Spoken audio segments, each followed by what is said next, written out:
শ্বশুর বাড়ি হতে খুশি হয়ে ফার্নিচার দিলে সেটা নেওয়া যাবে কিনা, খুশি হয়ে দিলে নেওয়া যাবে কিনা?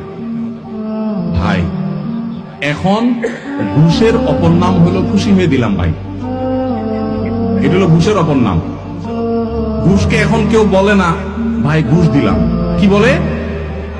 খুশি হয়ে দিলাম। ভাই ভাই আমি খুশি হয়ে দিলাম। ভাই আপনি মনে কিছু করেন না, আমার মনে কিছু নাই ভাই, আমি খুশি হয়ে দিলাম। এই জন্য আমি বলি ঘুষের অপর নাম হলো খুশি হয়ে দিলাম। ভাই, যৌতুকের অপর নাম হলো শ্বশুররা খুশি হয়ে দিছে। যৌতুকের অপর নাম হলো খুশি হয়ে দিলাম। বাবা, হ্যাঁ, এই যত খুশি হয়ে দিলাম দেখেন, এগুলো সবগুলোর ভিতরে ভেজালের গন্ধ আছে। এত খুশি হওয়া হয়ে লাগবে কেন? খুশি হয়ে আপনারা দেখ, আমার তো দেয় না। বুঝেন নাই কথা? আপনারা কেন দিচ্ছে, আমার তো দিচ্ছে না।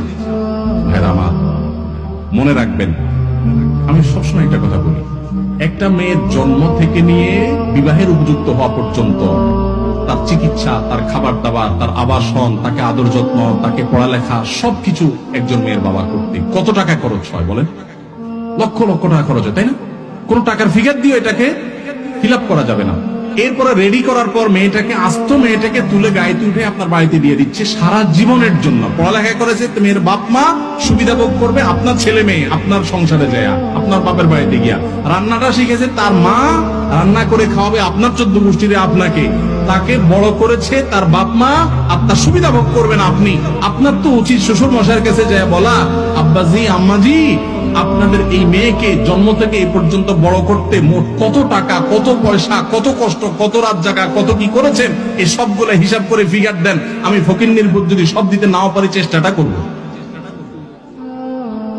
বলা উচিত তো সেটা না করে উল্টা বলতেছেন আব্বাজি এখন ফ্রিজ তো আমার দরকার না, আপনার মেয়েরই তো লাগে একটা। মোটরসাইকেল তো আমার না হইলেও চলে, আমি তো এমনিও যেতে পারি, কিন্তু আপনার মেয়ের জন্য তো একটা মোটরসাইকেল লাগে।